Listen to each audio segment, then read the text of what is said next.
O filósofo francês Pierre Bourdieu, no seu livro Distinção, ele fala muito das pessoas mais comuns, as pessoas mais simples, que não têm acesso à arte. Quando ela vê um quadro como esse, ela logo chega e pergunta: quem é? Porque pouco importa a arte, para ela importa o estado bruto, o que está retratado. Porém, aquelas pessoas mais sensíveis vão sentir os signos, a intensidade, o fundo, a pintura, a qualidade, a beleza, a alma de uma obra de arte. E aí ele define as classes sociais por isso, e ele define também um detalhe interessante, que ele diz: quanto mais bárbaro, mais próximo ao lado animal do ser humano.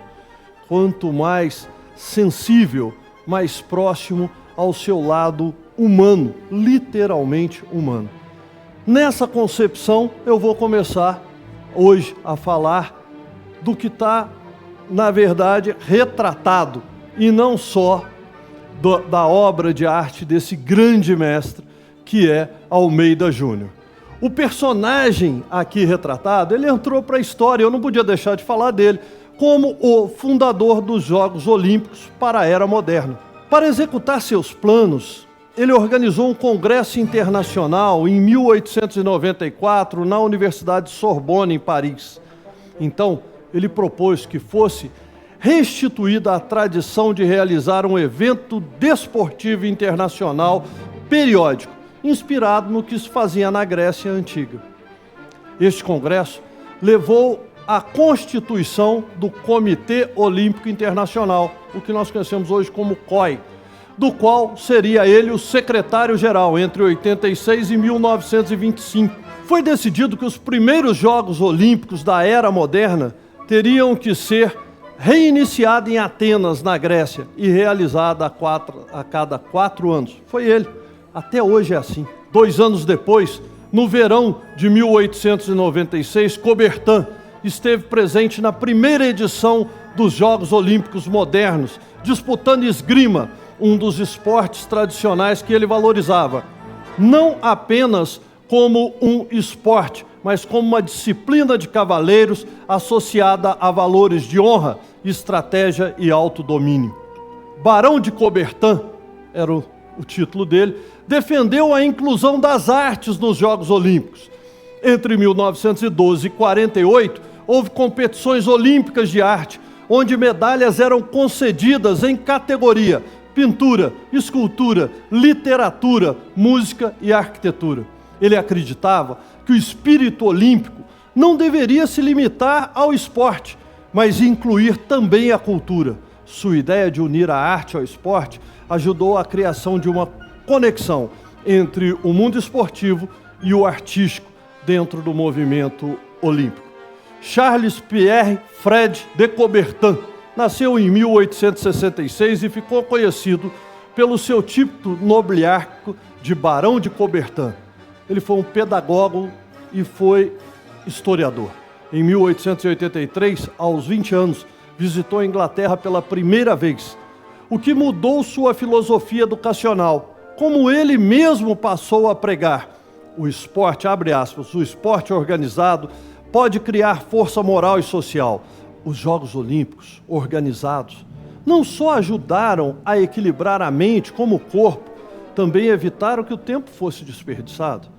De outras maneiras, desenvolvido pela primeira vez pelos gregos antigos, era uma abordagem à educação, que ele, o Coubertin, achava que o resto do mundo havia esquecido e cujo renascimento ele deveria dedicar o resto de sua vida, o renascimento das Olimpíadas. Um romântico, um idealista, um louco, um intelectual que, buscando explicações da derrota francesa na Guerra Franco-Prussiana, chegou à conclusão de que os perdedores não teriam recebido educação física adequada para melhorar aquela situação. Coubertin também queria encontrar uma maneira de reunir as nações e permitir que os jovens de todo o mundo participassem de uma competição desportiva, ao invés de participar de guerra.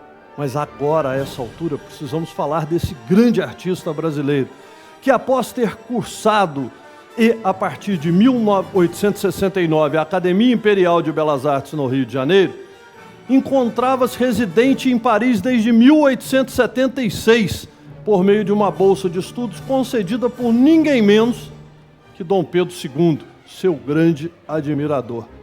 Para tanto, vou recorrer a trechos de um vídeo que fiz há 1 ano, quando a Paiva Frade vendeu um incrível trabalho de Almeida Júnior.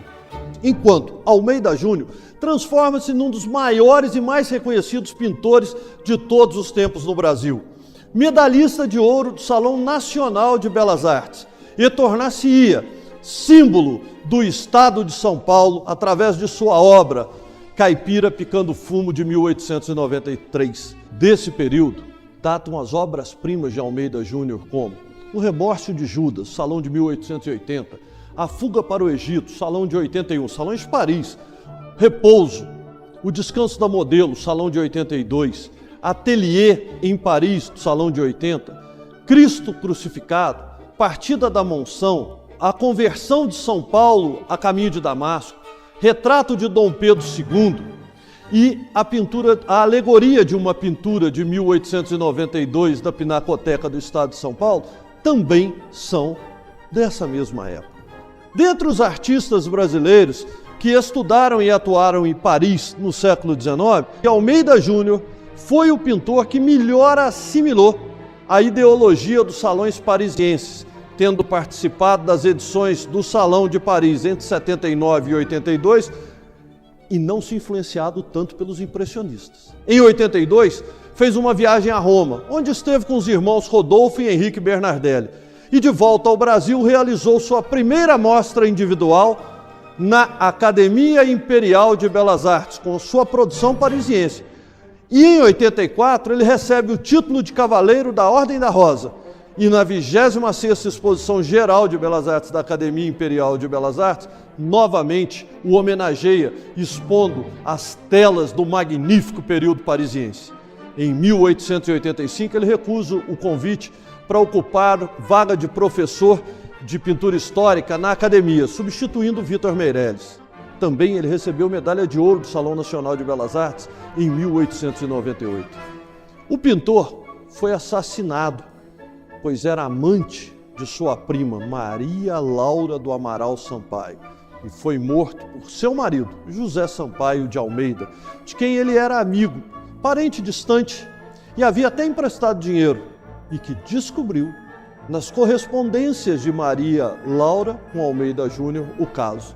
Ele reagiu e tentou se defender também com uma faca, mas morreu sem obter o sucesso. O juiz entendeu que José Sampaio agiria em um estado de completa privação dos sentidos, sendo assim absolvido em 1902, divorciado de Maria Laura e casado novamente. Um final trágico para uma carreira gloriosa. Aos 49 anos, esse gênio deixou um ilimitado número de obras primorosas, a maioria propriedades de museus. Como na exposição que ocorre desde novembro na Pinacoteca do Estado de São Paulo e que permanecerá até dia 13 de abril deste ano.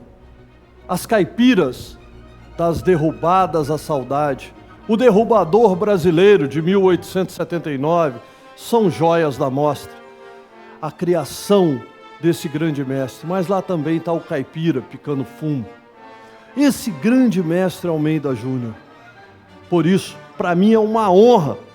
Essa obra vai a um leilão que vamos realizar. É uma obra de um colecionador, uma oportunidade única, uma raridade de possuir uma obra como essa. O Barão de Coubertin, fundador da nova era das Olimpíadas do mundo, pintado pelo maior ícone do século XIX em São Paulo, que é Almeida Júnior. Tivemos inúmeros ícones. O Brasil foi um país riquíssimo da pintura, que, como diria Pierre Bourdieu, temos que enxergar além da figura, mas os signos, a alma, a pintura. Está aqui, senhores, apresentado, o grande mestre, Almeida Júnior. Lembrem-se, como naquela frase, isso não é um cachimbo, é uma obra de arte. Fantástico! Tchau!